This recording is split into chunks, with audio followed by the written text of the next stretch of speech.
We are back here in the top of the fourth inning. The Scouts are back in action now, and the Scouts with runners on first and second with one out here. The count, 2 balls, 2 strikes to Adrian Marquez. A rain delay where, it never actually rained, which is, I guess, a little bit confusing, but 2-2, the count to Marquez with one out here. The runner, Holloway, he goes, but that Marquez hits a bloop into left field, and that one's going to drop. Coming home is Kerry Holloway. So the second hit of the day for Adrian Marquez, an RBI single, and a good time to come back on the air, Chandler. Yeah, not bad at all. I mean, we start this inning out, and Holloway hits a sharp liner up the middle, and Aaron Valance pushes a bunt, and he advances the runner and is safe. And then you got Adrian Marquez, who just seems to be hitting well with 2 strikes right now. Kerry Holloway trying to steal third, and then he just slaps that thing in the left field, and there's an RBI for Adrian Marquez. So runners at first and second still now. In the top of the fourth, the Scouts leading by a score of 5-1. And Jeremy Barth to the plate. Jeremy, his last time up, an RBI single. That was the first run that the Scouts scored this game. Here's the pitch, and Jeremy, a grounder over towards second. The second baseman, Boyce, goes to second for 1. The throw on to first for 2 is in time. So a 4-6-3 double play ends the Scouts in the top of the fourth. But 1 run on 3 hits and 2 men left aboard. We have reached the middle of the fourth inning, and the Scouts lead this game by a score of 5-1. Don't go anywhere, folks. We'll be right back. You are listening to the Xenia Scouts Radio Network.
We go into the bottom of the fourth inning. The Scouts leading by a score of 5-1. Noah Jones out to pitch after the break. First pitch, that one fastball finds the outside part of the zone for a called strike 1.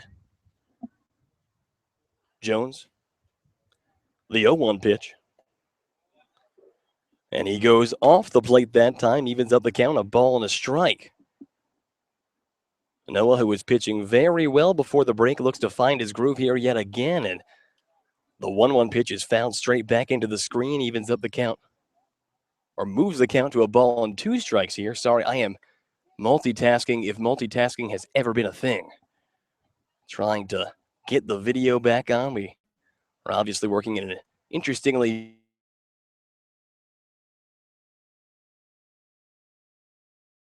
pitch is fouled back into the screen, so we're going to stay at 1-2 here. And I'm going to try to get the link up so people can actually know that this broadcast is a thing. Would be nice, but Jones, he looks to the catch for Evan McDonald. Now it's beautiful, you never know what you're going to get in this world. And the 1-2 pitch is swung on and missed. Strike 3. Cha, bro. He got him there. So Noah Jones strikes out the first batter he sees here after the break, and not a bad deal at all. Yeah, that's what you want coming off a rain delay. Seemed to have put the tarp on pretty early. Obviously didn't get any rain. You don't want that to affect the way that you're pitching, and Noah comes out and gets a strikeout to start us off. So that's a great job. So now with 1 out, First pitch there is popped up on the infield. Looks like it's coming back. Will that get to us, or is that going to go to Evan McDonald? It stays in the field of play. McDonald comes under it and makes the grab. Out number 2. So now 2 away. It's going to bring the shortstop, Tyler Freese, to the plate. Freese, his first time up, it was the RBI double that put the 1 run on the board for the Hamilton Joes. But Freese from Indiana State University.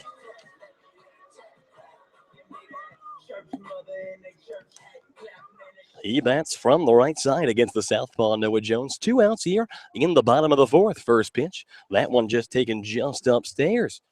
Moves the count 1-0.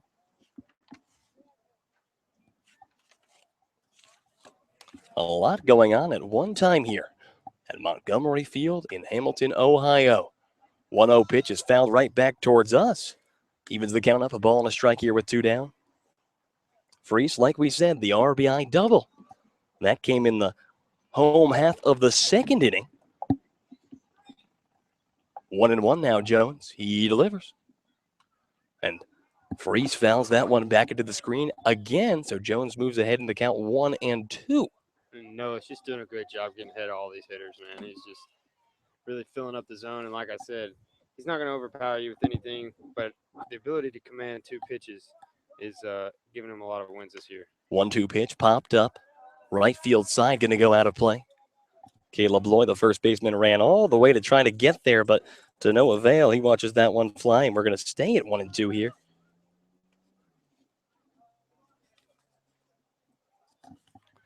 So Jones stepping off now. 1 ball, 2 strikes, but 2 here in the bottom of the 4th inning. The Scouts, they lead by a score of 5-1. The southpaw Jones, he sets and delivers the 1-2 pitch. And that one a breaking ball trying to get Freese to chase up and away. But that evens up the count. 2 balls, 2 strikes as he's taking all the way on that pitch. So now the count moves 2-2. Here's the pitch from Jones. And Jones going for the low and in corner there that the home plate umpire Mark Oppenheimer has been giving throughout this game, but no call there. So the count goes full, or the count stays 2-2. Sorry, we're kind of all over the ball. The scoreboard says 2-2. Did he just throw up 2-2, or well, the scoreboard says 3-2 now. I think that's the score. The pitch, and that one is taken on the outside, ball 4. So I was right. That was ball 4. And the scoreboard, just a confusing whirlwind that it's taking me on. So a 2-out walk, though, from Jones, and it's back to the top of the order with Ben Spitznagel. And Spitznagel, a guy that 1 for 2 on the day, a 400 hitter coming into the game. He singled back in the first, flew out to Aaron Valance, who robbed him of what could have been an extra base hit back in the bottom of the 2nd. One of 2 great defensive plays that Valance has made to end innings. First pitch from Jones, lefty-lefty matchup. Curveball, that one taken just low on the outside part of the plate. Spitznagel, UNC Greensboro. 1 ball, no strikes, but 2 outs here. Here's the pitch. And Jones, fastball outside part of the plate, finds the zone for a called strike. Evens up the count. 1 ball, 1 strike with 2 down. Jones, the lefty from Redlands in California. Right in his hometown of San Bernardino. 1-1 now. Here's the pitch. And that one bouncing. Moves the count. 2 balls and a strike. And you can't say enough about Evan McDonald, man. Dude's been a wall the whole year, and again, showing us why he was an all-star behind the dish. 2-1. That one's fouled hard left field side, running to the fences. Adrian Marquez and Don Ring, but they come together and watch it go over the fence. So the count evens up. 2 balls, 2 strikes. With 2 outs here, the runner at first is Tyler Freese.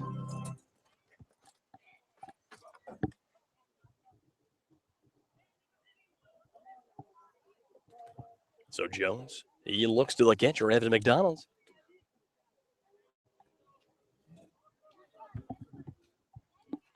And pickoff attempt over to first.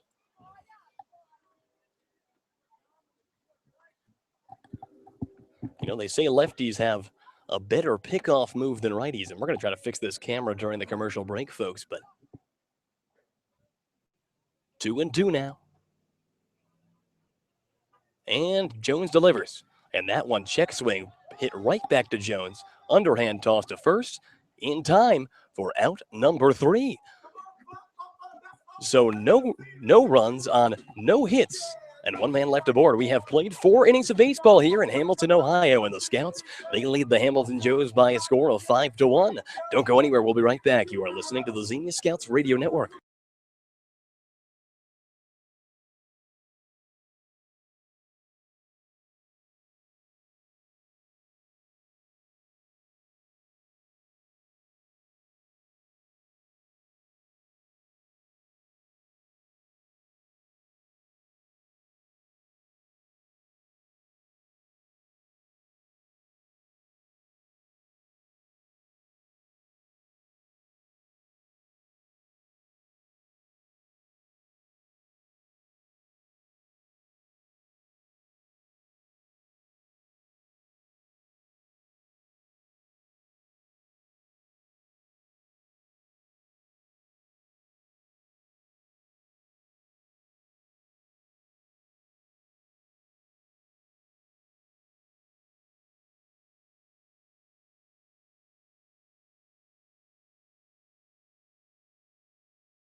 We go into the top of the 5th inning here. Andrew Alex alongside Chandler Atkins.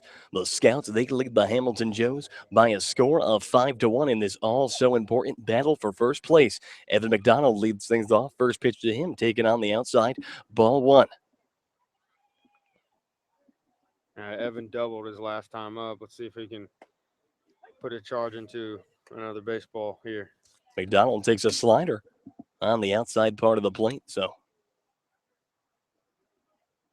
that one in there for a strike.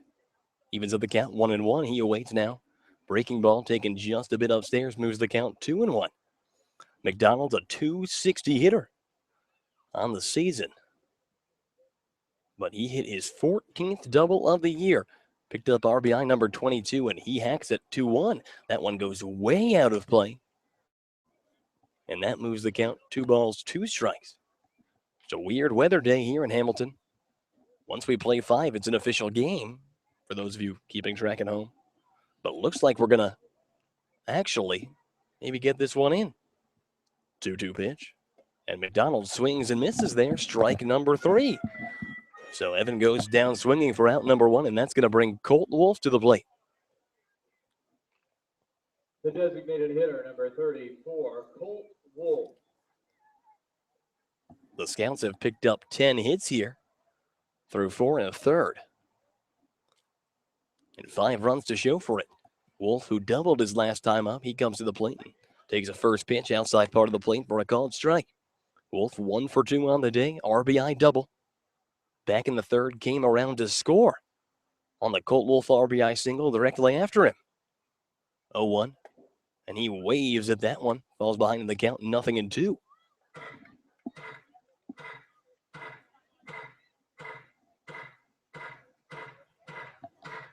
So no balls and 2 strikes here.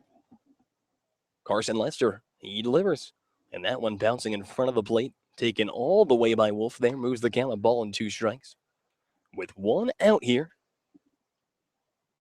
in the top of the 5th, the Scouts leading by a score of 5-1. Lester, he looks to the catcher, Mason Deanna. Sets and delivers. 1-2, and Wolf hits that one hard. A grounder towards short. The shortstop, Freese, throws it. Not a great throw, but a good job by the first baseman, Shelton, to scoop that one out of the dirt for out number 2. Mark it down as a 6-3 in your books for out number 2. And, the 2-out rally was such a big thing back in the 3rd inning. See if Caleb Bloy can get anything going here. Bloy, 1 for 2 on the day, an RBI single. Back in the top of the 3rd.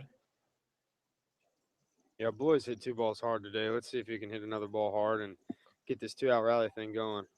First pitch to Caleb. He watches on the outside. Oh, well, outside part of the plate, I should say, a called strike. Bloy from Covenant College came into the game a 214 hitter, already 1 for 2 on the day. And he hacks it 0-1, fouls it right back into the screen. So Bloy behind in this count, 0-2. It's Bloy at the plate, and his roommate Donald Ring awaits on deck.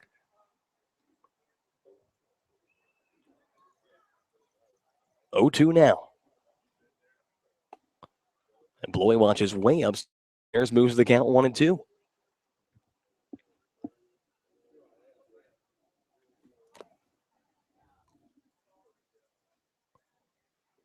The 1-2 pitch. And swung on and missed, strike 3. Carson Lester gets Caleb Bloy swinging for out number 3 here in the top of the 5th. So we have reached the middle of the 5th. The Scouts, they lead by a score of 5-1. No runs on no hits and nobody left aboard for the Scouts' top 5. Don't go anywhere. We will be right back. You are listening to the Xenia Scouts Radio Network.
We head for the 5th inning. The Scouts, they lead this game by a score of 5-1. Noah Jones, he's out to pitch his 5th inning of work.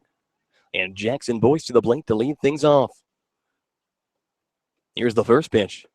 And Noah delivers breaking ball on the outside part of the plate, ball number 1.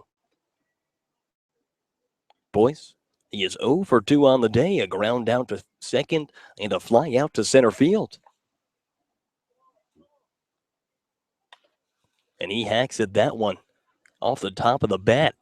Goes out of play down the left field line, so the count evens up a ball and a strike, boys. Like we said, from IUPFW, or Indiana University, Purdue University at Fort Wayne, a Summit League team. Number of Summit League guys in this league, notably from Oakland University. 1-1 pitch. Hit foul on the third base side again. The fans on that third base side just getting rained on as it goes out of play towards those stands again. Moves the count 1-2.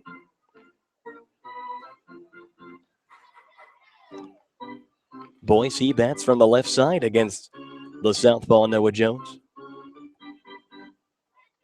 Here's the 1-2 pitch. And breaking ball comes way on the inside. That got away from Jones and got a piece of Boyce's outside shoulder. So a hit by pitch to lead things off. And that's not what Jones was trying to do there, was it? No, that's not what you want to do, especially being ahead in the count. He's been ahead in the count all day, man. I mean, I can't stress enough how well Noah's done. But with 2 strikes on the hitter, the last thing you want to do is hit him with a curveball and put the runner aboard, especially the first hitter. So absolutely. And, would you say that for a pitcher, is it a big deal to go back in and then come back out after that? Yeah, I mean, changing locations is a huge deal. First pitch taken into deep center field. Tracking back is the center fielder Ryan O'Hearn, who comes under it and makes the grab. That's out number 1. 1 pitch, 1 out to get Dane Toughlin before I could even say the name Dane Toughlin. But yeah, like I was saying, switching locations is huge. I mean, being able – Noah's one of the best at it, being able to command both sides of the plate. And that's the reason why he's got a lot of wins, and he forces guys to swing at pitches that are his pitch, not their pitch. So now with 1 away, first pitch, the runner goes. Throw from McDonald is not in time. So Jackson Boyce steals a base. He has double-digit stolen bases on the year.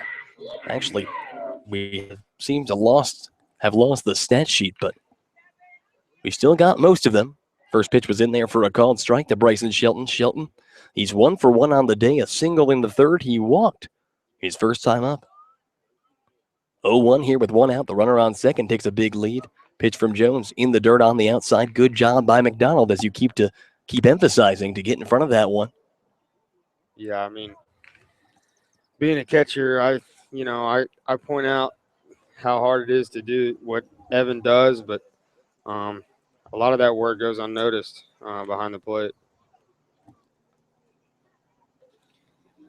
So time call is Jones tying his shoe out there.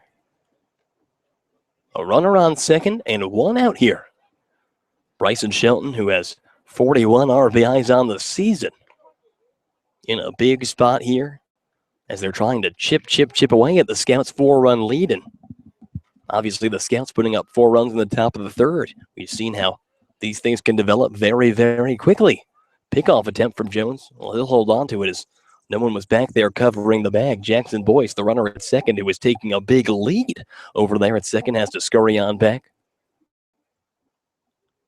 Shelton, 299 coming into the game, 11 doubles, 4 triples, and 3 home runs to show for it.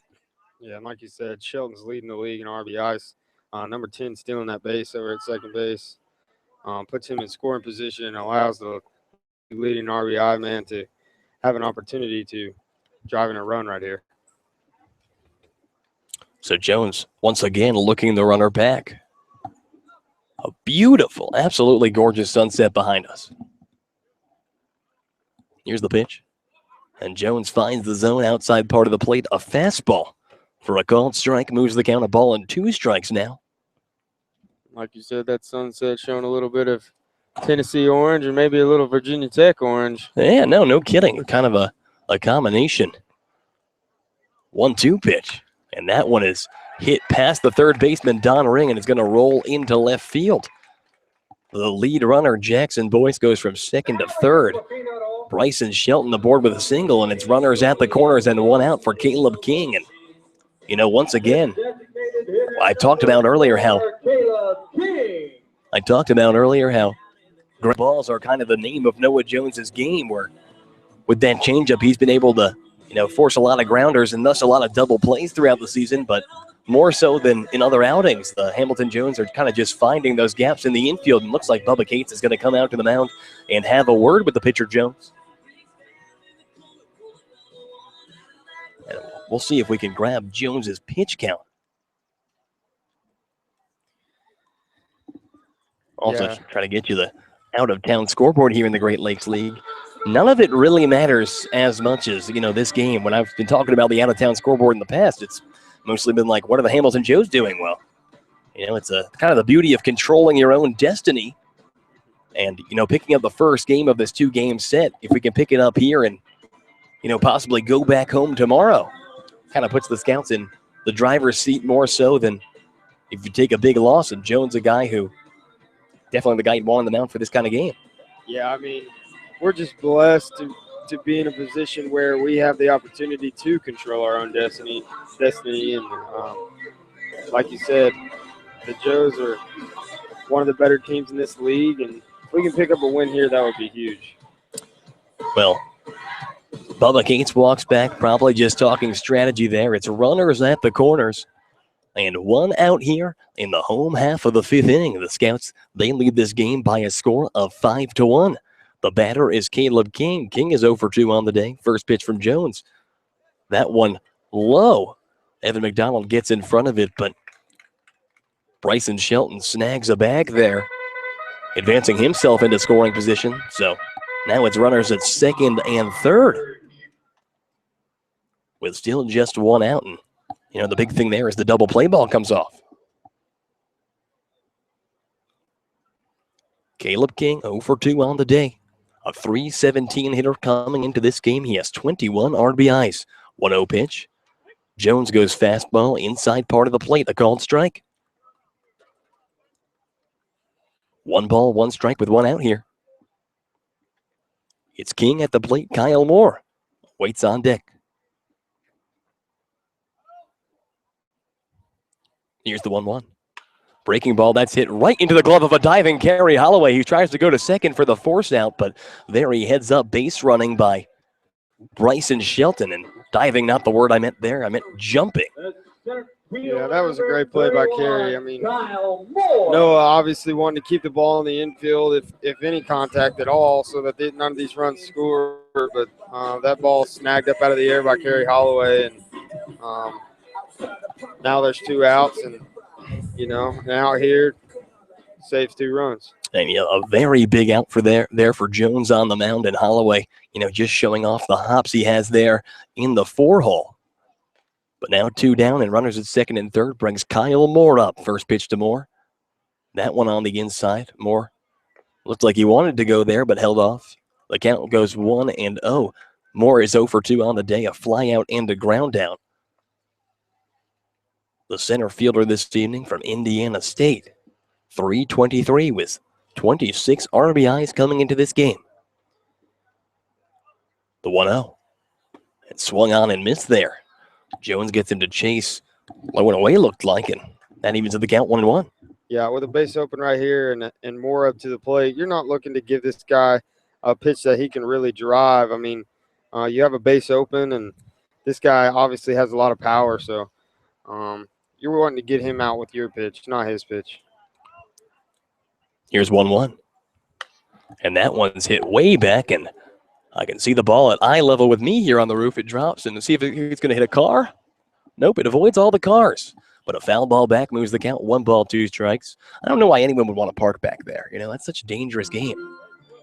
Yeah. Would you park your truck back there? You don't want any more dents in that thing. No, I'm not going to park Old Green back there, but yeah. It's got enough. Old Green had a little bit of trouble with the only tunnel in Greene County. That's another story for another time. Another story for another day. 1 ball, 2 strikes, but 2 outs. Jones, he looks to the catcher, McDonald. He sets and delivers, and that one is ripped. Foul. Third base side. And Morgan put a good swing on that one, but just an absolute rocket right into the fence on the left field side. We're going to stay at 1-2.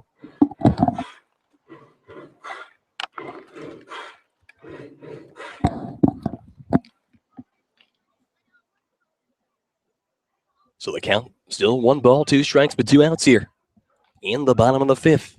Jones, the 1-2 pitch, and that one is hit in the air towards right, and that's going to drop in front of Jeremy Barth. 1 run comes in to score. The second runner after the throw to the plate from Barth is in time. Jeremy Barth shows off that rocket of an arm that he has out there in right field, and it's the Hamilton Joe's coach's fault.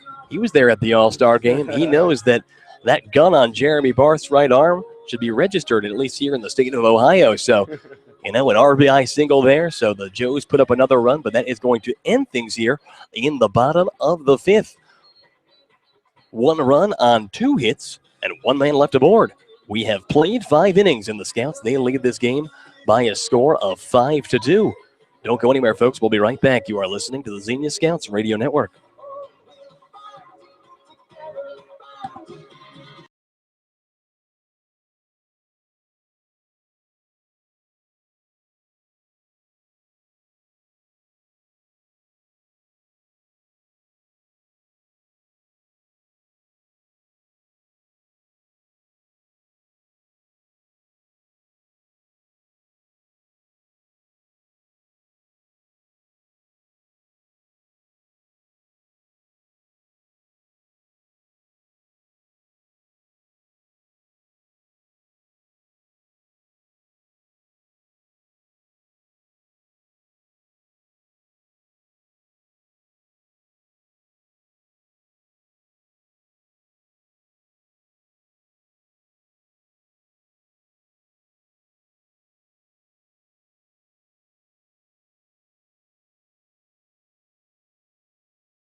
We go into the top of the 6th inning here in Hamilton. The Scouts, they lead this game by a score of 5-2.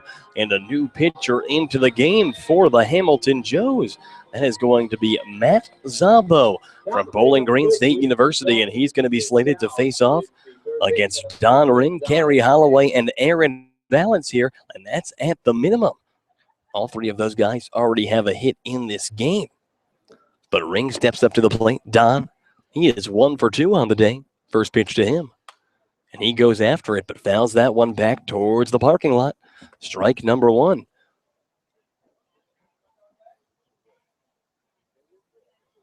Zabo, a 3.54 ERA on the year through 20 and a third innings pitched. He has struck out 26 and walked 15. His 0-1 delivery to Don Ring taken low. Evens up the count, a ball and a strike here with nobody out. And Donnie hit a laser in the first inning, or maybe the second inning. Early in the game, he hit a laser to right field, and looking to get the head out on another ball here against this new pitcher, especially. 2 balls and a strike, the count now. Ring, the Hillsdale College Charger. He awaits the 2-1 pitch. And Don fouls that one right back over us here on the top of the press box. Evens up the count, 2-2.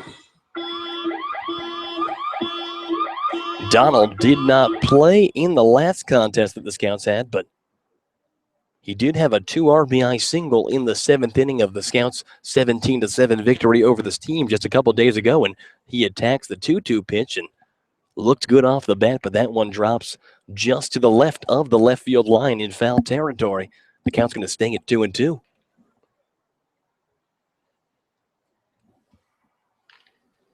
So 2-2 pitch coming again now. Here it is. And Ring watches on the inside. The count's going to go full. The Scouts with 5 runs on 10 hits thus far, compared to 2 runs on 7 hits for the Hamilton Joes. Yeah, they're looking to push this lead out a little bit further if I know Bubba Cates. And 3-2 pitch is taken up and away. Ball number 4. So Donnie Ring draws a leadoff walk, and the Scouts with the leadoff man aboard, and Kerry Holloway and Aaron Valance coming to the plate. Yeah, speaking of Bubba, I mean, we stress all the time just getting that leadoff man aboard, because the percentages go way up to score a run when the leadoff man is on. So there's so many things that you can do when you get that first runner on with no outs. And so we're looking to scratch across another few runs here. Kerry Holloway 1 for 2 on the day. He's singled back in the top of the 4th, and he's showing bunt there, but pulls back. First pitch is taken high. Ball number 1, Holloway from Andrew College. That's a junior college in southern Georgia. Like we've said, 1 for 2 on the day, a 269 hitter on the year with 7 RBIs. Don takes his lead at first, the only person on the Scouts roster without a stolen base. And Kerry watches the 1-0 pitch find the zone for a called strike, but I was talking to Sean Kennedy, who, unfortunately, Sean, who's been such a trooper, battling through all those injuries, has really only had 4 at-bats on the year. But he did steal a base once. So he likes to joke with Dom that he has one more stolen base than Don Ring. That pitch is fouled up towards the Xenia dugout. Looks like it's going to drop over the dugout and towards that concession stand on the first base side. Moves the count to a ball and 2 strikes here with nobody out. Yeah, that ball bounces over next to the concession stand. Luckily, during the rain delay, I got me a burger, so I'm not too worried about getting a cheeseburger right now. And, of course, the concession stand, you were a little bit worried about that one last time. So the count, 1 ball and 2 strikes here. Here's the pitch to Holloway, and Kerry grounds that one over towards third. The third baseman goes to the second baseman, Boyce for 1. The throw to first for 2 will be in time. A 5-4-3 double play, and that's outs number 1 and 2 here in the top half of the 6th inning. And, a hard-hit ball over towards third. If the third baseman's playing a little farther in, that one might roll into left field for a hit, but, Yeah, I mean, you hit the ball hard. He just hit it right at him, and because it was hit so hard, it wasn't a difficult play to turn 2 on, especially with Holloway's wheels. They were able to turn 2 pretty easily. So now Aaron Valance steps in. Here's the first pitch to AV, and When a fastball finds the zone for a called strike one. AV, he's 1 for 2 on the day. Went down looking his first time up, a single back in the fourth. And AV fouls that one right back. Actually ricochets off the metal part of what that keeps the netting together behind home plate and goes right back towards third base. Kind of one of those what are the odds kind of situations, but Valens falling behind in the count. Nothing in two here with 2 down in the top of the sixth. The Scouts, they lead the Hamilton Joes by a score of 5-2. Zabo, he delivers. And Valens lays off there. The count moves 1-2. Andrew Alex here alongside Chandler Atkins in Hamilton, Ohio, USA. 1-2. AV watches again. Works his way back into this count. After falling behind 0-2, he's now worked his way back to 2-2. The 2-2 pitch. And swung on and missed strike number 3. So Aaron Valens goes down swinging. A 1-2-3 inning for the reliever, Matt Zabo. That's no runs on no hits and nobody left aboard. We have reached the middle of the sixth. The Xenia Scouts lead the Hamilton Joes by a score of 5-2. Don't go anywhere, folks. We will be right back. You are listening to the Xenia Scouts Radio Network.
Tyler Davis. We go into the bottom of the sixth inning. The Scouts, they lead this game by a score of 5-2, and it's the lefty Noah Jones headed back out for his 6th inning of work. First pitch from Jones. That one's taken just a bit low. Ball 1. He faces off against Tyler Thaman.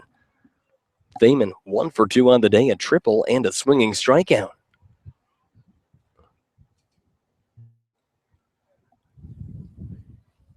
Here's the 1-0. And breaking ball taken, looks like just a bit high. A very close pitch there from Noah Jones as the wind starts to pick up here. The 2-0 pitch. Jones does find the inside part of the plate there. Fastball moves the count 2-1. Tyler Thaman from Miami University at Hamilton, right here in the city where we currently stand. 2-1 pitch and swung on and missed there. Jones blows it by him. The count evens up 2-2.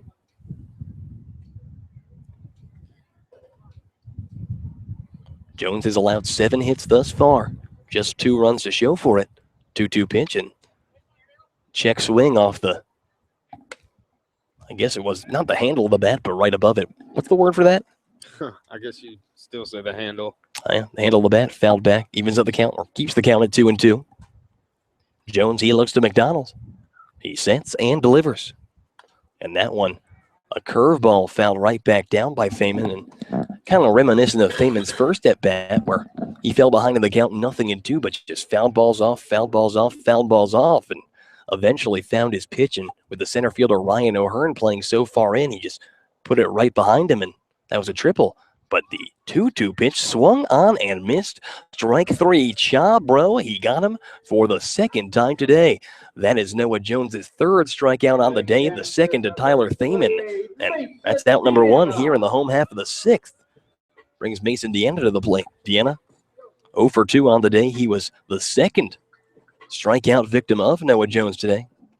Yeah, I mean, you want to get that first guy out, especially that guy, because there's not a whole lot of holes in this Hamilton lineup, but if there were any holes, it would be these two guys he's facing first, and he falls behind 2-0, but then ends up getting a strikeout there. So that's a good job by Noah Jones. First pitch from Jones, and that one's fouled back, and it looks like I actually might have a play on this ball. Oh, no, falls behind us. I thought, that was the closest to a foul ball. Yeah, I was ready. That was my moment, Chandler. It came right up. I stood up. I was ready. I was looking to see that athleticism that you're always talking about. Oh, no, I'm really and truly a freak athlete. Can't show you now because I'm tired, but nothing into on the count now. After my chance at fame goes right behind me. Here's the 0-1 pitch. And Jones finds the zone again, a called strike 2. He's already struck out the batter, Mason Deanna. Deanna, the catcher from the University of Cincinnati. He's a 111 hitter on the season. And Jones has made quick work of him both times he's come up. The 0-2 pitch now. And Jones trying to get him to chase low and away, and he does chase and just gets the barrel of the bat on it, fouls it straight back. The count's going to stay 0-2. We are here in the bottom of the 6th inning. The Scouts leading by a score of 5-2, and with Jones ahead 0-2 in this count, trying to pick up another strikeout here with the number 8 hitter in the order as the more dangerous Tyler Freese comes up to the plate next. 0-2. And he puts the barrel on it again, fouls it out of play on the right field side. We're going to stay at 0-2. Everybody clap your hands. Come on, y'all. Check it out, y'all. So, Chandler, how's your experience on the roof been thus far? It's been an odd experience. I mean, we had the rain delay. We started freaking out and hiding your equipment here, but it's been a good experience. 0-2 pitch, fouled right back into the glove of. Are they saying he got a piece of it, or are they saying he didn't? We're going to call that strike 3. Job, bro. He got him there. No, Oh, no, they're going to say he didn't. So he thought he struck out. And he walks back to the dugout. But I guess he didn't realize that he got the most minimal foul tip there that you could possibly get. Either that or a new bat.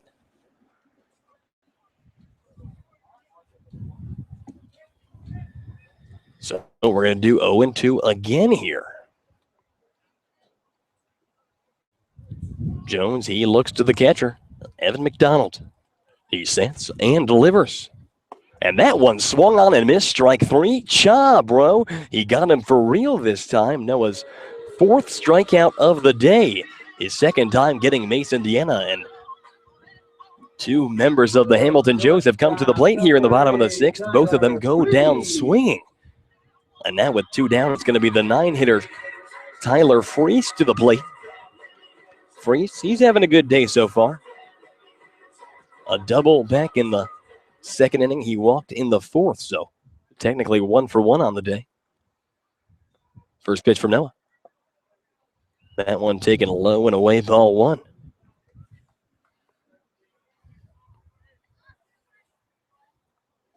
Freese, Indiana State University. And he hits a slow roller over towards first base. Caleb Loy underhand toss to Noah Jones, who's covering the bag. Jones can't get to the bag, but he extends his glove, tags Freese on the baseline, and that is out number 3. About as heads up of a thing as a pitcher who could do there, who Jones, who realized that he was behind there, and because he wasn't going to beat him to the bag, but he extends the wingspan and lays down the tag. Out number 3. So a 1-2-3 inning for Noah Jones. In the bottom of the 6th, no runs on no hits and nobody left aboard for the Hamilton Joes. We have played 6, and the Scouts lead by a score of 5-2. Don't go anywhere, everyone. We have plenty of baseball to play. You are listening to the Xenia Scouts Radio Network.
We go into the top of the 7th inning. The Scouts leading by a score of 5-2, and Ryan O'Hearn in to lead things off. First pitch to O'Hearn. Swing and a miss, strike number 1.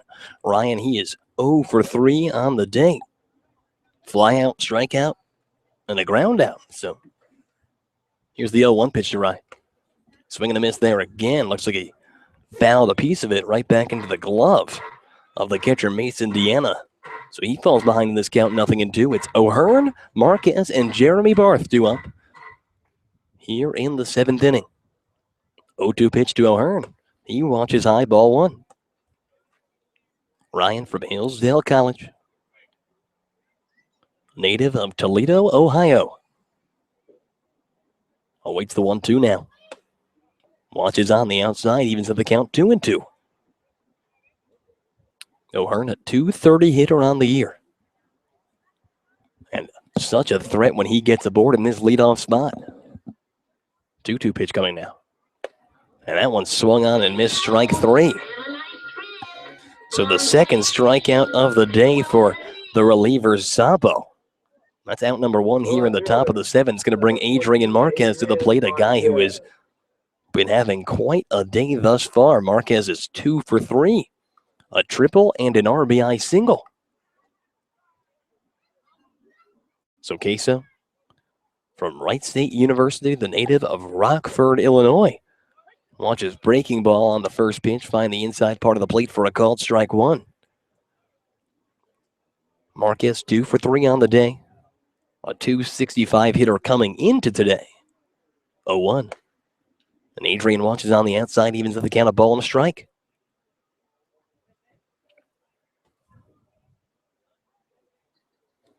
Marquez, who hits from the left side against the righty Zabo. Here's the pitch, and big swing there from Marquez. You know, sometimes you can tell with his swing that he wants to put that ball on the other side of the fence, and just missing there, falling behind in the count, 1-2. Well, Queso's been hit with 2 strikes all day, and obviously 2 for 3. Hopefully he can get another hit right here with 2 strikes. And he watches there as the 1-2 pitch is up and away. Evens of the count, 2-2 here with 1 down in the top of the 7th. The Scouts leading this game by a score of 5-2. Trying to take sole possession of first place over these Hamilton Joes in the stretch run of the season. Adrian, who, after falling behind in this count early with 2 strikes, has worked the count full. 3 balls and 2 strikes here. Queso. He awaits the 3-2 pitch. Zabo delivers and swung on and missed, strike number 3. So a couple of strikeouts here to lead things off for the reliever, Matt Zabo, who's looking good. And it's his 3rd strikeout on the day. He has retired 4 in a row. But now Jeremy Barth steps in. Barth, 1 for 2 on the day, an RBI single, where he came around to score in the 3rd. First pitch to him, fastball, outside part of the plate for a called strike. Barth from Biola University in the great city of Los Angeles, California. 0-1 pitch comes up and in. Evens the count up, a ball and a strike. Barth. He awaits the 1-1. And that one taken down the pipe for a called strike 2. Moves the count, a ball and 2 strikes. And Chandler, we saw his arm in right field as he made that great play at the plate. Yeah, guy's got a cannon on his arm, and he has also got a lot of power at the plate, man. He's got tools. He's got tools to be a Division III player. I mean, it's just a testament that at any level you can have the ability to play professional baseball. 1-2 pitch, and that one's lined foul down the third base side. We're going to stay at 1-2. And yeah, Jeremy, a guy who, he started at the Division I level with Loyola Marymount in the West Coast Conference, transferring to Biola, smaller school, in the same conference as the Masters. But here's the 1-2 pitch again, and that one swung on and missed, strike 3. But to finish my thought, a guy who, Connor Menez, who played with the Scouts 2 years ago, he was from the same conference as Jeremy, and he was very raw. I guess he had just finished his freshman year when he came here, but he kind of ended up figuring out how to command his fastball, and he was just picked this last draft in the 12th round by the San Francisco Giants. So if you have talent, they'll find you. Yeah, that's right. But we have reached the middle of the 7th inning. The Scouts, they go down 1-2-3. That's no runs on no hits and nobody left aboard. In the middle of the 7th, the Scouts lead the Hamilton Joes by a score of 5-2. A new pitcher coming into the game. That's going to be Trenton Wood. He's in to relieve Noah Jones and try to bring the Scouts to victory here. So don't go anywhere, folks. This is getting exciting. We'll be right back. You are listening to the Xenia Scouts Radio Network.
We go into the home half of the 7th inning. Trenton Wood is in to pitch for the Scouts, and he's going to face the 1-2-3 hitters in the Hamilton Joes order. That's Ben Spitznagel, Jackson Boyce, and Dane Toftland. The day for Noah Jones is done. He allowed 2 runs through 6 innings pitched on 7 hits. He struck out 4, walking just 1. Yeah, good day for Noah Jones. I mean, like I keep preaching, just commanding the ball to both sides of the plate, holding this dominant Hamilton Joes team to only 2 runs through 6 innings and only 7 hits, and not a bad outing for Noah Jones for sure. So the 1-0 pitch from Wood is on the outside. Here comes the 2-0 pitch to Ben Spitznagel. And that one is low, ball 3. So 3 pitches, 3 balls for Trenton Wood. Spitznagel, who is just 1 for 3 on the day. That's, I guess, already below his .400 average. 3-0 pitch. That one finds the outside part of the plate for a called strike. The Scouts, they lead the Hamilton Joes by a score of 5-2 here. And trying to hang on to this one is just an oh-so-important game. That pitch grounded down the first base side. Caleb Lloyd takes it on 1 hop, steps on the bag, out number 1. So after falling behind in the count 3-0, Wood works his way back and gets Ben Spitznagel to ground out to first. Mark it down as a 3 unassisted in your book, and it's going to bring Jackson Boyce to the plate. Boyce, the second baseman, who was 0 for 2 on the day, but he got hit by a pitch his last time up. That was to lead off the home half of the 5th inning. He ended up stealing a base and coming around to score on the RBI single from Kyle Moore. So first pitch to him. He lines that one into right field, a base hit. So the first hit off of Trenton Wood. 1 on and 1 out now. Yeah, he takes that first pitch and gets a line drive into right field. Gives his third baseman an opportunity to try to put him in scoring position or even drive him in with the power that this guy has. So you see just a little bit of action going on in the bullpen for the Scouts. That's Adrian Peraza getting warm. 1 on and 1 out, first pitch. Wood finds his own, a called strike 1. The batter, Dane Toftland. Toftland's 1 for 3 on the day, a single in the 3rd, a couple of flyouts outside of that. Toftland, the third baseman from Indiana State, he came into this game batting at a .347 mark with 27 RBIs. Pickoff attempt over to first. Not in time, says the field umpire, Brad Fisher.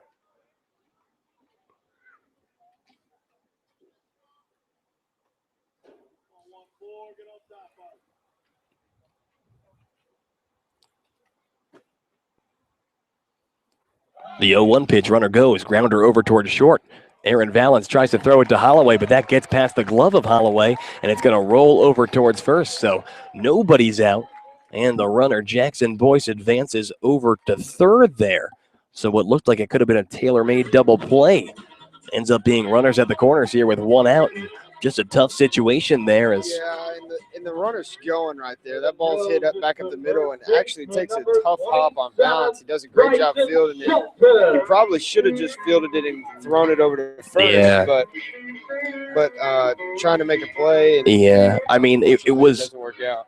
like, it's not like it was like a terrible decision to go to second. Like, there was a possibility of the double play and even that getting the lead runner, but everything developed so quickly because that ball was hit so hard and it just wasn't there. But first pitch now to Bryson Shelton.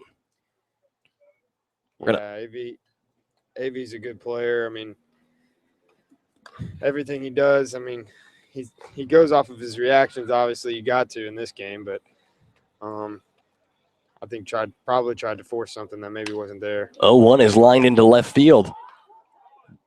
Adrian Marquez is there. Throw home to keep all the runners to stay put. So a big out there by Trenton Wood, and a great throw there by Adrian Marquez because it looked like the lead runner, Jackson Boyce, who has like more than, I believe he picked up his 29th steal of the season back in the 5th inning. So, he's at third thinking that I'm going to get home there. But, Marquez shows off the cannon there, throws it home and says, not today. And now with Caleb King to the plate, a guy who's 0 for 3, Trenton Wood, has an opportunity to get himself out of this situation, which is a pretty sticky situation. Yeah, Queso does a good job there. That ball's hit pretty hard right at him, and he comes up and makes a good throw. And runner goes, and Evan McDonald does a little pump fake and just lets him do it as that ball was in the dirt. So the count 1-0 here with 2 outs.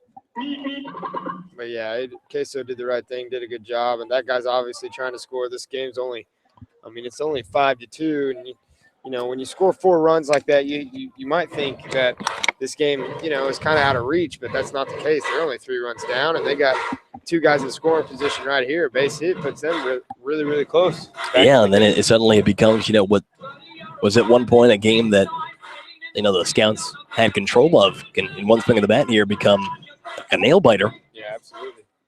But obviously, such a big spot here to try to get Caleb King, and then Kyle Moore waits on deck. With 2 outs, anything in the gap will probably score 2. That pitch from Wood finds the zone, a called strike. Evens up the count. A ball and a strike here with 2 down. Dane Tofton is at second. Jackson Boyce at third. Here in the bottom of the 7th, the Scouts, they lead by a score of 5-2. The 1-1 pitch from Wood. That one delivers upstairs, moves the count 2-1.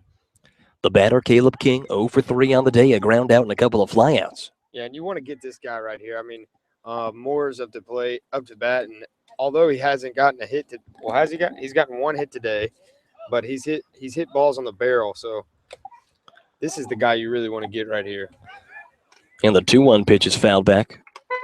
Evens up the count, 2 balls and 2 strikes. And like you said, Moore, who has been having a good day, just, remember the long fly ball to left his first time up, and then he drops an RBI into right his second time up. The 2-2 pitch now. Here it is. And that one's a grounder over towards short. Aaron Valance charging. The throw to first is going to be in time for out number 3. So no runs on 1 hit, 1 error, and 2 men left aboard. We have played 7 innings of baseball, and the Xenia Scouts, they lead this game by a score of 5-2. Don't go anywhere. We'll be right back. You are listening to the Xenia Scouts Radio Network.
We go into the 8th inning of baseball. It's Andrew Alex and Chandler Atkins here at Foundation Field in Hamilton, Ohio. The Scouts, they lead this game by a score of 5-2, and they're going to come back to the plate now. Evan McDonald leading things off for the Scouts. First pitch to Evan. That one taken on the outside part of the plate for a called strike. McDonald, he is 2 for 3 on the day, an RBI double, a single, and a strikeout. 0-1. McDonald takes that one in the dirt on the outside. It bounces past the glove of the catcher, Mason Deanna, and rolls back to the screen. As the count evens up 1-1, it's McDonald, Wolf, and Bloy due up here. As he fouls that one straight back over the press box. Another good look here for my possibility of catching a foul ball, but once again soaring over the head, just dreams crushed over and over. But that moves the count 1-2. McDonald awaits the 1-2 pitch now. Here it is, and that one a slider way on the outside, even though the count 2-2. McDonald, the catcher from Fairleigh Dickinson University. Fairleigh Dickinson, notable alumni, former Virginia Tech basketball coach Seth Greenberg, who's now a college basketball commentator on ESPN. Interesting. Hokies fired Seth Greenberg, and then, they never went to the tournament again. 2-2 pitch, and that one comes way up and way in. McDonald looks like he got out of the way of it. See, he kind of dances there. Fastball, a little bit of chin music there. Yeah, I don't know if he did that to try to brush him off the plate or what, because now it's 3-2, and obviously ball 4, he's on base. Here's 3-2 pitch, and that one hits him right in the back, so he's either lost control or is trying to make some kind of big public statement. Probably he lost control. Well, yeah, we'll say he lost control. If he's trying to make some kind of big public statement, it's going to be an interesting couple of days. Well, Bubba Cates talks about our 2-strike approach, and what he wants you to do is take a step closer to the plate and open your stance up a little bit, and it allows you to have a little bit more time to adjust to the breaking ball and get to that inside fastball as well. So, as you can tell, Evan is one of the best at doing that. He opens up his stance and gets a little bit closer to the plate, and that might be why some of these balls he's trying to get in on Evan, he's pretty close to the plate, so he runs it in just a little too far, and it hits him. Yeah, Evan with 8 hit by pitches now this year. That is, I believe, it's definitely the most on the team, and it might be almost double whoever's in second place. McDonald is, now that you explain it like that, might not be a coincidence. Pickoff move to try to get McDonald is not going to be in time. Yeah, McDonald's got a lot of speed over there. I'd be worried about it. A little sarcasm there. He does have at least one stolen base. I think he has like 4. Oh. Pickoff attempt again. Really worrying about Sonic the Hedgehog over there at first base. The batter is Colt Wolf. Wolf is 1 for 3 on the day, an RBI double, as well as a fly out and ground out. Wolf takes up and away. First pitch he's actually seen. The count goes 1-0. Wolf from Calvin College, he's the designated hitter tonight. Kind of switches that first base role with Caleb Bloyan, with Chandler out of the lineup, and John Sharp is sick today. Both of them getting to play.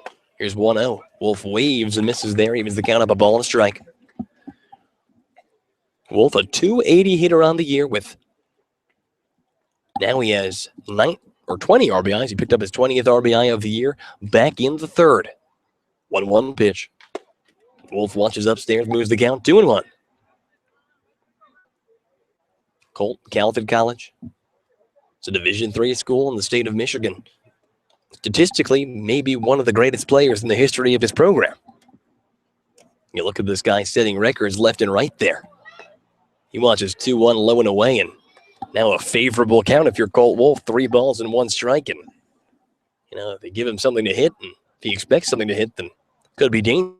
And we saw that happen back in the third inning when he just laced one to the wall, left field side. Yeah, Colt's a big, strong boy. If he gets that barrel on one, then there's no telling where it might go.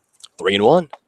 And that one swung on and missed strike number 2. Got him to chase low and away that time. So the count goes full to Wolf now. 3 balls, 2 strikes, with nobody out here in the top of the 8th. The Scouts lead this game by a score of 5-2. Zabo had struck out 4 in a row before hitting Evan McDonald. Here's the 3-2 pitch now. And that one swung on and missed. Strike 3. Strikeout number 5 for the reliever from Bowling Green. And he has now struck out, 5. And The first baseman, number 30. he is still yet to allow a hit to the Scouts. A walk and a hit by pitch, the only 2 ways that the Scouts have gotten on base this evening against this reliever, Matt Zabo. So McDonald, the big lead over at first. Pickoff attempt there to try to get him. Not in time. Bloy steps to the plate. He's 1 for 3 with an RBI single on the day. Struck out his last time up. First pitch. Fouled straight back into the screen. The count goes 0-1.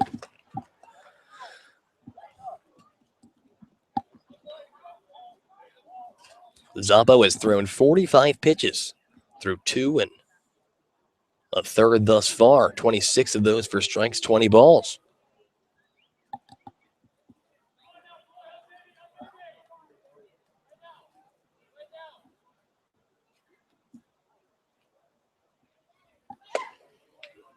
Oh, 1 is up and away.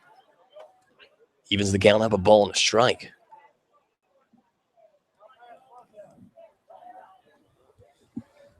Zabo, who came into the game with 26 strikeouts on the year through 20 innings pitched, is already throwing up 5.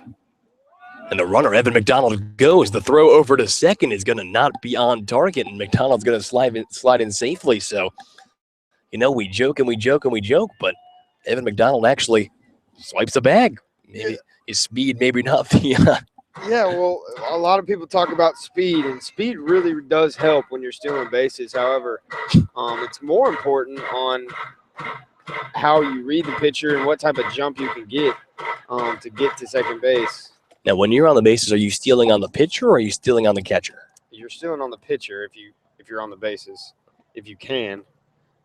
1-2 pitch.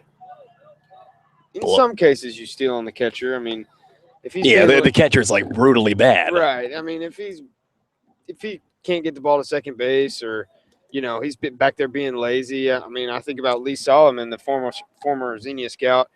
He's one of the greatest at is taking another bag when the catcher's not looking. I mean, he's just quick and speedy, and I don't know. Here's the 2-2 pitch, and that one swung on and missed. Strike 3, so strikeout number 6 for Mr. Zabo. So if this guy's a guy you can steal on, maybe he's easier to steal on than he is to hit, because 6 strikeouts through 2 2/3, and it's going to bring Don Ring to the plate. Ring, his first time up against this pitcher Zabo, he walked the first batter that Zabo faced, and first pitch to him is swung on and missed. Strike number 1. Makes me wish I had they have a radar gun down there. We just can't see. Yeah, it looks like this guy's throwing pretty hard. I mean, when you got a hard-throwing guy up there, you really want to focus on trying to get the head out and making hard contact. 0-1 delivery, and Ring hits that one high in the air, but not very deep. The third baseman tracking into foul territory, comes under it and makes the grab for out number 3. So no runs on no hits and 1 man left aboard for the Scouts at the top of the 8th. We are in the middle of the 8th, and the Scouts still lead by a score of 5-2. But this is a very exciting one, Chandler, and still plenty of action left. Don't go anywhere, folks. We'll be right back. You are listening to the Xenia Scouts Radio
We go into the bottom of the 8th inning. It's Andrew Alex and Chandler Atkins here at Foundation Field in Hamilton, Ohio. The Scouts, they lead this game by a score of 5-2. And they'll send Trenton Wood out to the mound for his second inning of relief here. He'll face off against Kyle Moore, Tyler Thaman, and Mason Deanna at the minimum. So first pitch to Moore now. And that one's hit high in the air to left. The shortstop, Aaron Valance, backs up into left field and comes under it and makes the grab. One pitch, one out, and a very big out to get a very talented player in the all-star Kyle Moore. Yeah, I mean, Trenton runs that fastball inside, and Mr. Morris unable to get his hands to it, and it gets jammed a little bit, and just hits a weak fly ball to Valance at shallow left field. So it looks like a pinch hitter coming in now for Tyler Thaman. It's going to be Sam Teague from Samford University. Samford University, I believe a smaller school in the Big South Conference of Division I. Oh, that's in Alabama, right? It is in Alabama. I went to a baseball camp, my first baseball camp ever at Samford University. First pitch from Wood, taken on the outside. And the only connection I have to Samford University is my good friend Patrick Moore of Radford, Virginia, got his law degree from Samford University. Here's the 1-0 pitch. And that one, a rounder over towards second. Holloway fields it, throws over to first in time. Out number 2. So 2 quick out.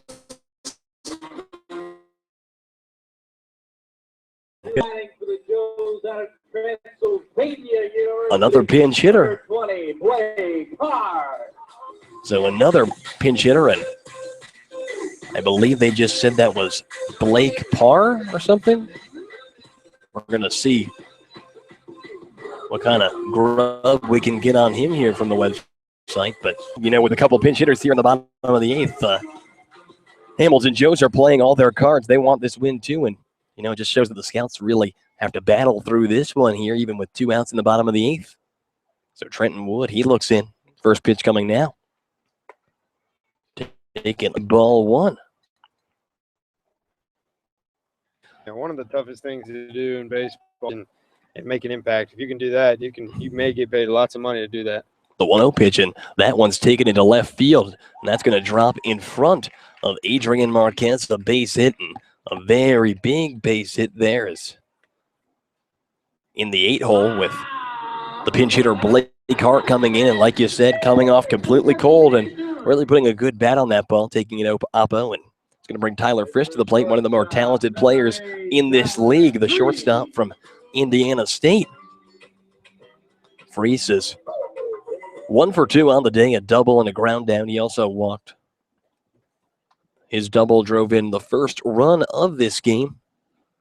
Back in the second inning, first pitch to him. Finds the zone, a called strike.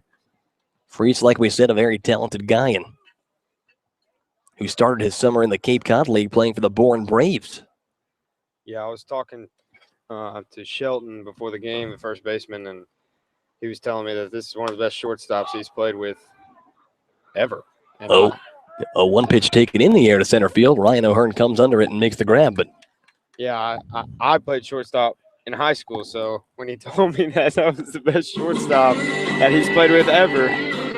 Oh, so that's like and you were pretty good shortstop back in your heyday, but our little story there took some emphasis off the moment. Yeah. That ends the 8th.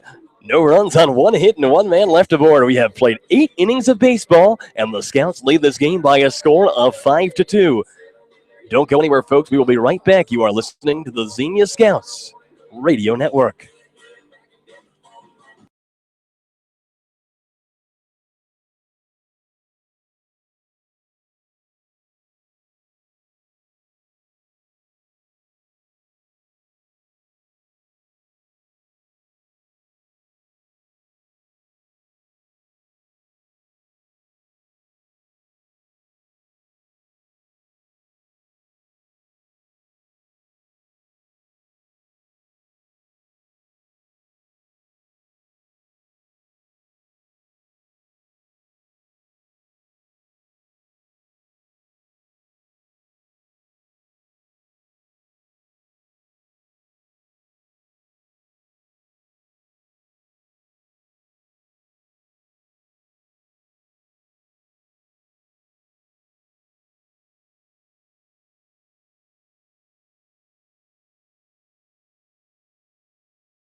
a whole load of defensive substitutions for this club, but first pitch to Kerry Holloway in there for a called strike. The pitcher is Andrew Alquist from Miami University. And it looks like he's throwing gas out there as he delivers the 0-1 pitch just a bit low. He was at the count of ball and strike. Alquist heading into his sophomore year there.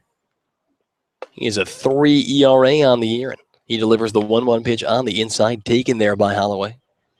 One appearance against the Scouts this year, and he threw 2 innings pitched back on June the 13th. Not allowing a hit or a run, he walked 2, struck out 1, facing 9 batters. So, he's had some success against this team before, but, June 13th was about an eternity ago, and it feels like it. The count evens up 2 balls and 2 strikes as Holloway fouls that one right back into the screen. We're here in the top of the 9th inning. Scouts leading by a score of 5-2. This also important game. The Scouts trying to take sole possession of first place, but Kerry Holloway, he swings and misses there. Strike number 3, and that's out number 1. So the Scouts have continued to strike out a lot here, as they have struck out in the past 3. A lot of strikeouts recently. Let's put it at that. Don't want to get into the specifics. Well, we struck out a lot, but we also barrel a lot of balls up. So we struck out 10 times in the first 3 innings of a game that we won by 17 or by 10, right? The other day. Of course, that was one of the weirdest pitching lines I've ever seen. But the batter's Aaron Valance. Don't get me getting myself off track here. Takes the first pitch on the outside. The count 1-0. For those of you wondering, Matthew Wade warming up in the bullpen for the Scouts. Wade, the all-star closer who has been such a force for Xenia all throughout this season. Valance waves at the 1-0 pitch, even at the count of ball and a strike. And the 1-1 pitch right there, taken high, moves the count 2-1.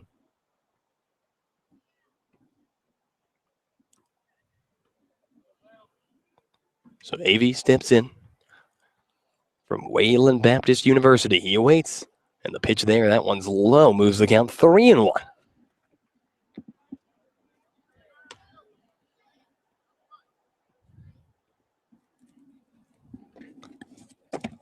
One out here in the top of the 9th. Valance, he's at the plate. Ryan O'Hearn awaits on deck. So 3-1 pitch finds the zone. The count goes full. 3 balls, 2 strikes. With 1 out here in the top of the 9th, Valance awaits the 3-2 pitch. And that one swung on and missed. Strike 3.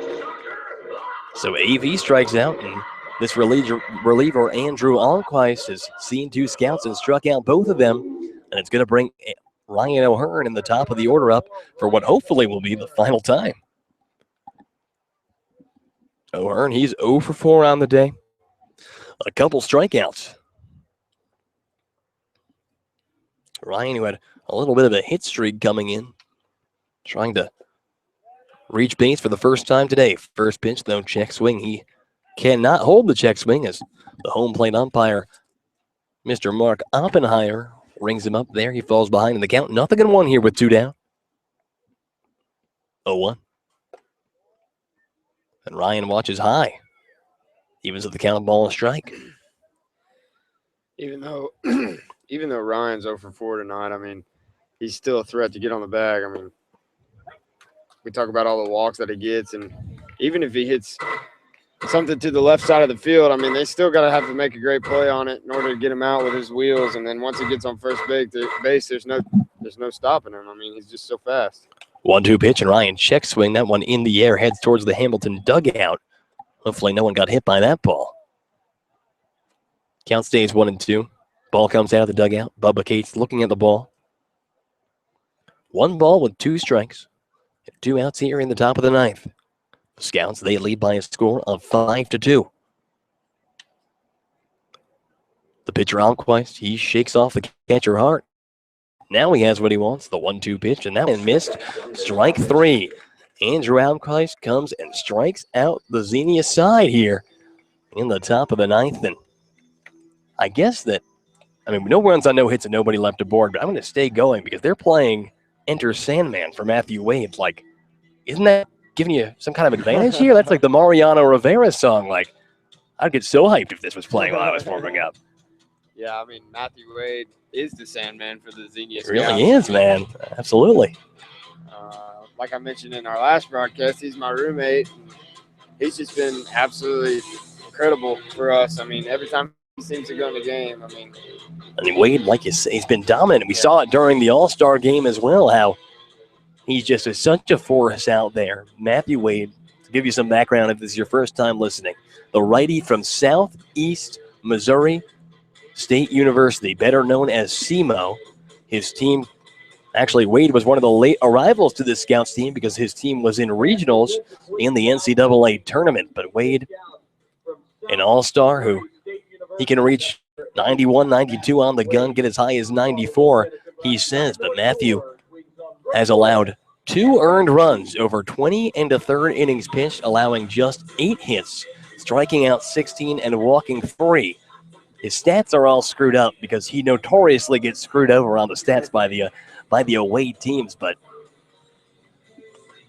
Wade, batting average against for Matthew Wade, just a $123. And look at the walks and hits per innings pitch, which is a big like sabermetric kind of scout statistics that people use to judge the effectiveness of a pitcher, and it's really just walks plus hits divided by innings pitched. So it's a .54. So he's basically allowing a base runner every 2 innings. and he only pitches 1 inning. Yes. But now Wade to face the top of the order with Ben Spitznagel. First pitch to Spitznagel, that one taken just high. Ball number 1. Spitznagel, a 400 hitter. He awaits the 1-0. And Wade finds the zone that time, evens at the count, a ball and a strike. It's Spitznagel, Jackson Boyce, and Dane Toftland. Yeah. The 1, 2, 3 in the order. Yeah, Wade's going to have to get the toughest guys out in this order. 1-1. And Wade, John, you're not getting the call there, putting that one, in a questionable part of the, outside part of the plate, and not getting the call from Mr. Oppenheimer. Here's the 2-1. And that one swung on and missed. Evens the count up, 2 balls and 2 strikes here. We are in the bottom of the 9th inning.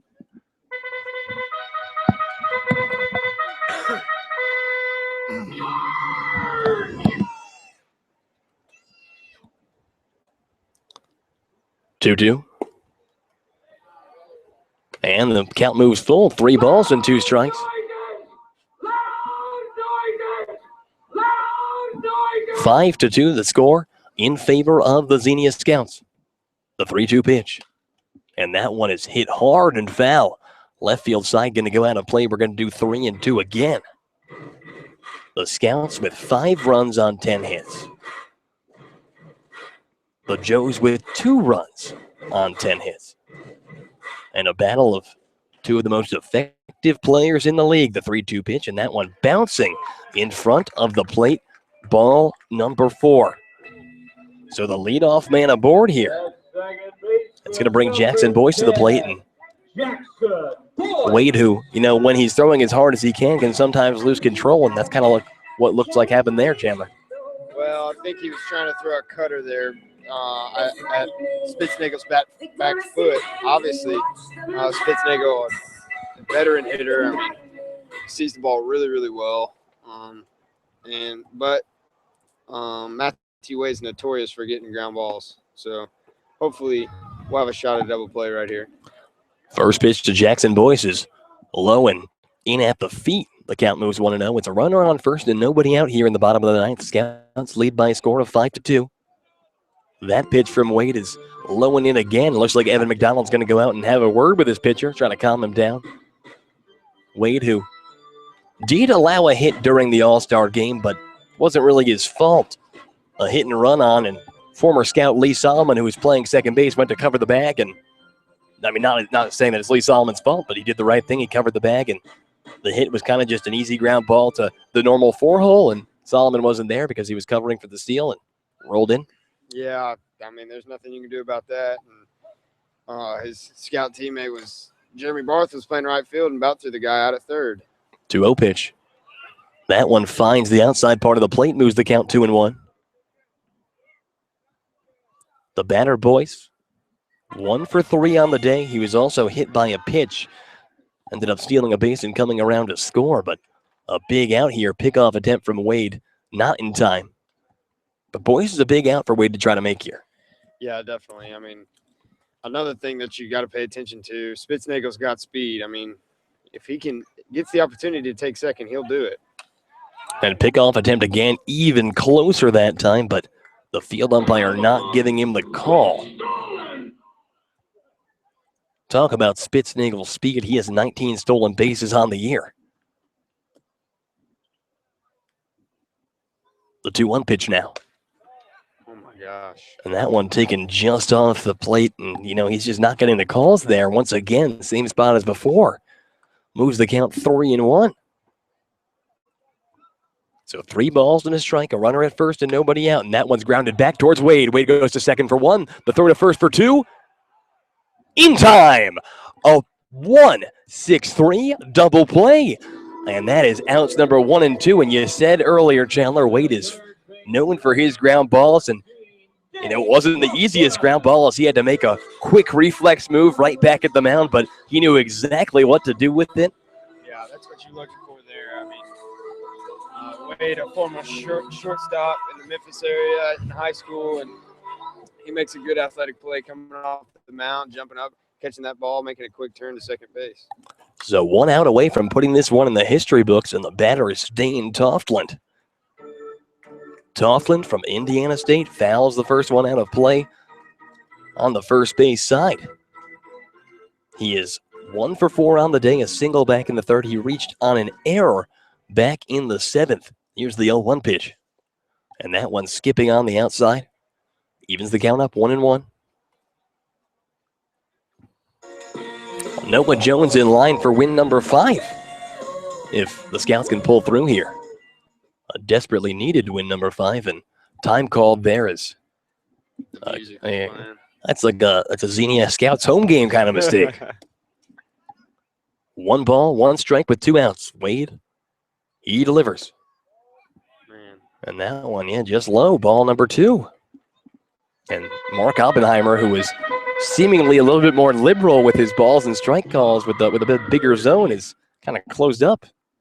Here's the 2-1 pitch. And Wade gets the call there. 2 balls, 2 strikes with 2 outs now. Wade 1 strike away from putting the Scouts in sole possession of first place here in the Southern Division. He looks to the catcher, McDonald. He sets and delivers. Swung on and missed, strike 3. He got him, and that is all she wrote here tonight, folks. The final score, the Xenia Scouts 5, the Hamilton Joes 2. And just such a big win there for the Scouts who, they knew they needed to get the job done. They knew they were coming in shorthanded without you and John Boy in the lineup. And Noah Jones comes out, gives a great pitching performance. Trent Wood comes in relief, puts in a couple of scoreless innings, and Matthew Wade does as Matthew Wade will do with the scoreless 9th inning. Yeah, that was an incredible game for Noah Jones. I mean, you can't say enough about what he does. Commanded the ball on both sides of the plate. Trent Wood coming in and doing the same thing, putting up 2 scoreless innings. And then Matthew Wade walks out to Sandman and shuts down the 9th inning. And, that's all you can ask for from your pitching staff. And absolutely. And, the winning pitcher is going to be Noah Jones. He improves to 5-1 on the season. The losing pitcher is Carson Lester. His record evens up to 2-2. The save goes to Matthew Wade. The Scouts, they now take sole possession of first place in the Southern Division, which means that worst comes to worst out of this Hamilton series, we're going into, 2 separate series doing as we will. But if the Scouts win tomorrow, it'll be taking 1 of 3 from Licking County Settlers as they look to finally lock up that number 1 spot. And, got to give credit where credit is due to this Hamilton Joes team, especially the work that came out of their bullpen because they really fought tonight. Yeah, I mean, Hamilton made a good effort. I mean, Lester had a tough outing tonight, but their bullpen seemed to have good stuff. But this is no easy task to be in first place in this league. I mean, we've got a really, really tough league, and we're going to have to win 2 more games in order to lock in that first place spot. And so this is a tough go around for the Scouts, but by no means can we not do it. So that win, the third win of the season against the Hamilton Joes. The Scouts look to improve their record to 3-2 on the year against Hamilton. They look to win the season series tomorrow. That game back in Xenia set for 7:05 Eastern Standard Time first pitch. The admission is free, and as always, you can catch the game here live on the Xenia Scouts Radio Network. So the final score, the Scouts 5, the Hamilton Joes 2. For Chandler Atkins, I am Andrew Alex, and for the entire Xenia Scouts family, we thank you for joining us tonight. We wish you a good night, and God bless.